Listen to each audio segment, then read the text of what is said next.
بسم اللہ الرحمن الرحیم۔ السلام علیکم ورحمۃ اللہ وبرکاتہ۔ استاد وہ نہیں جو کتاب پڑھائے، اصل استاد تو وہ ہے جس کی بات دلوں کو چھو جائے۔ استاد کی تعریف۔ استاد ایک موٹیویٹر ہوتا ہے۔ استاد کے لیے صرف پڑھا دینا، بتا دینا کافی نہیں ہے۔ عمل کے لیے اکسانا، قوت ارادی پیدا کرنا، عزم پیدا کرنا، انرجی پیدا کرنا استاد کا کام ہے۔ پچھلے 100 سالوں کے اندر صرف انہی ملکوں نے ترقی کی ہے جہاں پڑھانے کا لائسنس ہے۔ وہاں پر اسلحے کا لائسنس آسانی سے مل جاتا ہے، مگر پڑھانے کا اجازت نامہ مشکل سے ملتا ہے۔ اس کی وجہ یہ ہے کہ اسلحے سے صرف اتنے لوگ مر سکتے ہیں جتنی گولیاں اس میں ہوتی ہیں، جبکہ ایک استاد میں لامحدود گولیاں ہوتی ہیں۔ اس میں اتنا بارود ہوتا ہے کہ یا تو وہ پوری نسل کو اڑا کر رکھ دیتا ہے یا بنا دیتا ہے۔ ترقی یافتہ ممالک میں اسے پڑھانے کا لائسنس دیا جاتا ہے، جس میں 6 خصوصیات ہوں۔ نمبر 1، متعلقہ مضمون پر مکمل مہارت۔ پہلی خصوصیت یہ کہ استاد کو اپنے مضمون پر مکمل مہارت ہو۔ مضمون پر مہارت کا مطلب ہے اپنے مضمون کو وقت کے ساتھ ساتھ اپ گریڈ کرنا۔ نمبر 2، بات چیت ابلاغ کی صلاحیت۔ دوسری خصوصیت یہ ہے کہ استاد میں بات چیت ابلاغ کی صلاحیت ہو۔ ابلاغ کی صلاحیت کا مطلب ہے استاد اپنی بات اپنے شاگردوں کو سمجھا سکے۔ اگر وہ اسٹوڈنٹس کی سطح پر آ کر نہیں سمجھا سکتا تو وہ جتنا بڑا استاد کیوں نہ ہو، اس کا مطلب یہ ہے کہ اس میں بات چیت کرنے کی صلاحیت نہیں۔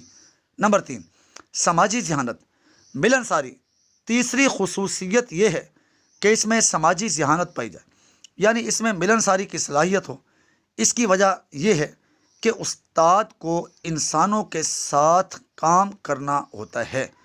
اگر وہ ملنساری ہی نہیں ہوگا تو کیسے کام کرے گا؟ Number 4، motivation.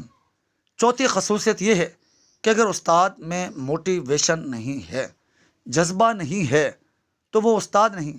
حضرت علی بن عثمان حجویری رحمہ اللہ اپنی کتاب کشف المحجوب میں فرماتے ہیں، برتن سے دہی نکلے گا برتن سے وہی نکلے گا جو اس میں ڈالا گیا ہے۔ اگر استاد کے پاس موٹیویشن نہیں ہے تو وہ موٹیویشن دے بھی نہیں سکتا۔ یہ پڑھانے والی چیز نہیں ہے، یہ دینے والی چیز ہے۔ موٹیویٹر کو لائسنس ملتا ہے۔ نمبر 5، سیکھنے کا شوق۔ پانچویں خصوصیت استاد کے لیے یہ ہے کہ اس میں سیکھنے کا شوق ہو۔ جو خود پیاسا ہو وہ دوسرے کو پیاسا بنا سکتا ہے۔ جس کو خود ہی پیاس کا ادراک نہ ہو وہ دوسروں کو کیا خاک شعور دے گا۔ نمبر 6، آگے بڑھنے کا جذبہ۔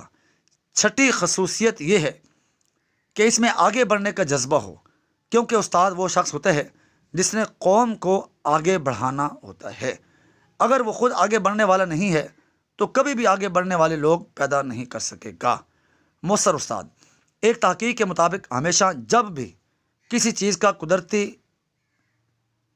چیز کی قدر نکالنی ہو تو یہ دیکھا جاتا ہے کہ اس چیز نے معاشرے میں اپنی کتنی اہمیت بنائی ہے۔ اگر کوئی چیز خود ہی اہمیت نہ بنا سکی تو پھر چاہے تعداد میں جتنی بھی زیادہ ہو جائے اہمیت نہیں بنے گی۔ ہمارے ملک میں استاد خود ہی اپنی اہمیت نہیں بنا سکا۔ وہ سر کا تاج تھا۔ اگر وہ سر کا تاج خود ہی نہیں بن پایا تو پھر کیوں کوئی سر کا تاج بنائے؟ علم سکھانے والے نے یہ طے ہی نہیں کیا کہ جتنی بڑی ذمہ داری میرے پاس ہے کیا میں اس کا اہل بھی ہوں یا نہیں، اور میں نے اپنا آپ کو منوانا بھی ہے یا نہیں۔ مثال کے طور پر اگر ایک گائک کو کسی محفل میں بلایا جائے تو وہ خود کو منوا کر جاتا ہے، جبکہ استاد عموماً خود کو نہیں منواتا کہ میں استاد ہوں۔ استاد جب بچوں کو متاثر نہیں کر سکے گا تو بچے بھی اس کا ادب نہیں کریں گے، وہ صرف ڈر کی وجہ سے ظاہراً اس کا ادب کریں گے۔ حضرت علامہ اقبال رحمہ اللہ اپنے دوستوں میں بیٹھے تھے کہ سامنے سے ان کے استاد مولوی میر حسن صاحب گزرے۔ علامہ اقبال رحمہ اللہ ایک دم اٹھے اور ان کے ساتھ چل دیے اور ان کو گھر تک چھوڑ کر آئے۔ دوستوں نے دیکھا کہ آپ رحمہ اللہ کے ایک پاؤں میں جوتی ہے، دوسروں میں نہیں، کیونکہ آپ رحمہ اللہ جلدی میں جوتی پہننا بھول گئے تھے۔ آپ نے یہ ادب اس لیے کیا کہ استاد نے خود کو منوایا تھا۔ آج ہمارے پاس کتنے مولوی میر حسن ہیں۔ ہم رسمی طور پر ادب تو کر رہے ہیں لیکن دل میں ادب نہیں۔ اس کا یہ نتیجہ نکل رہا ہے کہ کاغذ کا ایک ٹکڑا تو مل جاتا ہے مگر اس سے انقلاب نہیں آتا۔ جو تعلیم ملنی چاہیے تھی وہ نہیں مل رہی۔ صرف رٹا لگوا دینا، سبق یاد کروا دینا تعلیم نہیں ہے۔ تعلیم تو اندر کی تبدیلی کا نام ہے۔ حضرت واصف علی واصف رحمہ اللہ فرماتے ہیں، استاد علم نہیں دیتا، استاد علم کی پیاس دیتا ہے۔ اگر پیاس مل جائے تو علم خود چل کر آتا ہے۔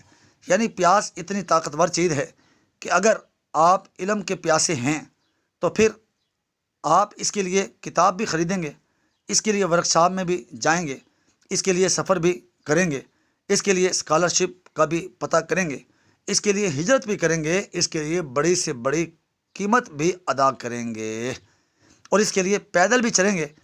اگر گھوڑے کو پیاس لگی ہو اور اسے 10 لوگ پکڑیں تب اسے کوئی پانی پینے سے روک نہیں سکتا۔ اگر گھوڑے کو پیاس نہ ہو اور 10 لوگ اسے زبردستی پانی پلانا چاہیں تو وہ پانی نہیں پیے گا۔